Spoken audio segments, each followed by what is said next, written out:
अगर मुझे मेरे पति के लिए इंसाफ नहीं मिला मैम तो मैं अपनी दोनों बेटी लेके आत्मदाह कर लूंगी। मरने वाला आदमी कभी गलत नहीं बोलता है मैम, कभी गलत नहीं बोलता। और मैं हूं कविता और आप देख रहे हैं बिगुल 24। इस वक्त मैं सूरजपुर में हूं और सूरजपुर के एसपी ऑफिस में हूं। मैंने कुछ दिनों पहले अपने चैनल में आपको एक खबर दिखाई थी जिसमें मैंने आपको ये दिखाया था कि जयनगर के पास जयनगर थाना अंतर्गत एक एक्सीडेंट हुआ था, लेकिन परिजन उसमें ये आशंका जता रहे थे कि ये एक्सीडेंट नहीं, एक हत्या है। उस मामले को लगभग 1 महीने पूरे होने को है, लेकिन अभी तक पुलिस की जांच कहीं भी नहीं पहुंची है। इसलिए आज परिजन यहाँ एसपी सूरजपुर से मिलने आए थे और हम उनसे बात करेंगे कि यहाँ से अब उनको क्या उम्मीद लग रही है।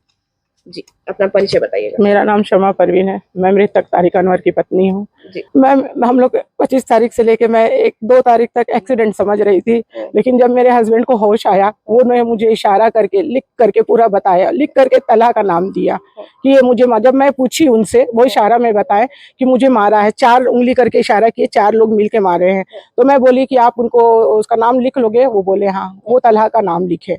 तलहा इनके सौतेले भाई का बेटा है और वो इससे पहले भी उन लोगों को से हमारा विवाद हमेशा होता रहता था।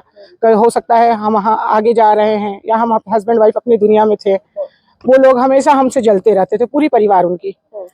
और मैं जब एसपी ऑफिस आई तो सर ने कहा कि डीएसपी के नेतृत्व में वो टीम गठित करके जांच कराएंगे। सूरजपुर एसपी जी, सूरजपुर एसपी से मुझे जवाब मिला। और हम लोग पॉलिटिकल के लिए भी बोले कि उनका जो एक दामाद है, लड़के का फुफा जो है सादिक हुसैन भी पॉलिटिकल में जुड़ा हुआ है और वो पॉलिटिकल मुझे बहुत परेशान करवाया है।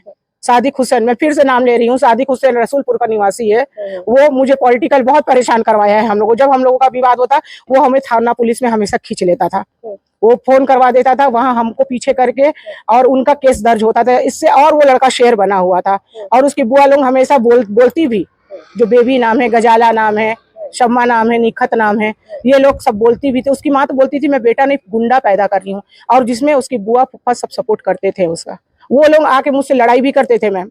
एक उसकी रांची में ननद बुआ रहती है, वो अभी आई थी 1.5 साल पहले, मुझसे लड़के भी गई है मैम। अच्छा। बोला हाँ, इन लोग पूरे लोग मिलके मुझसे लड़ते, पूरा परिवार, मेरे पूरे लोग वो लोग मिले हैं। बहुत संपत्ति और पूरा स्कूल का विवाद मैम चलता रहता था। मैं अच्छा खासा वहाँ पर एक मुकाम हम लोग हासिल करके बैठे हैं, उनसे भी वो हमसे जलते थे हमेशा। मतलब आए दिन मेरे को फंसाने का वो लोग को लगा रहता था, फिर भी हम लोग इग्नोर करके अपनी दुनिया में अपनी 2 बेटी लेके मैम हम लोग खुश थे। लेकिन अगर इनका मौत मैम हो गया, वो लड़का तला इनको मार दिया मैम। मरने वाला आदमी कभी गलत नहीं बोलता है मैम, कभी गलत नहीं बोलता। लेने के हमारा ज़ारा हमारे पति थे। तो मेरी दोनों बेटियां मैम, मेरी दोनों बेटियां आज डर से सोती नहीं है कि मैम कहीं घुस के हम लोग को भी तो लोग नहीं मार देंगे मम्मी। मैं कि बेटा जो लिखा होगा वो होने दो। जब अगर मुझे मेरे पति के लिए इंसाफ नहीं मिला मैम तो मैं अपनी दोनों बेटी लेके आत्मदाह कर लूंगी।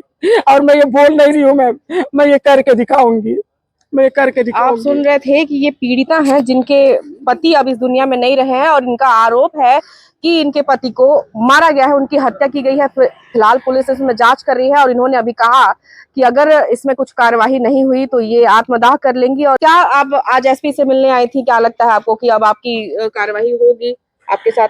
एसपी सर, मुझे उतना नहीं लगता मैम, मैं बार बार बोल रही हूँ, इसमें पॉलिटिकल इन्वॉल्व हो चुके हैं मैम। इसमें आज तक मेरी एक FIR तक दर्ज नहीं हुई। मेरे हस्बैंड मरे 9 तारीख को मैम, उनका क्रियाक्रम 9 को हुआ, 8 को डेथ हुई है, उनकी क्रियाक्रम 9 को हुआ है।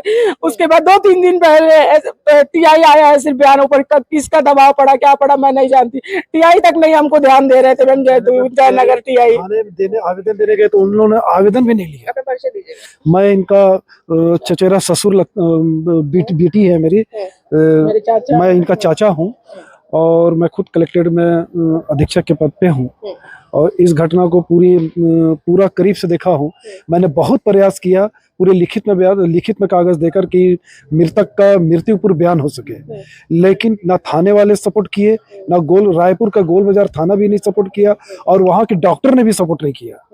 डॉक्टर एक बार अपने कागज में लिखे कि इनको रिटर्न में बयान लिया जा सकता है, फिर जब पुलिस लिखित में, लेकिन जब पुलिस वाले आए लिखित कि आप हमको अनुमति दे, तो उनके उस अपने ही लिखी हुई टिप को उन्होंने काट दिया।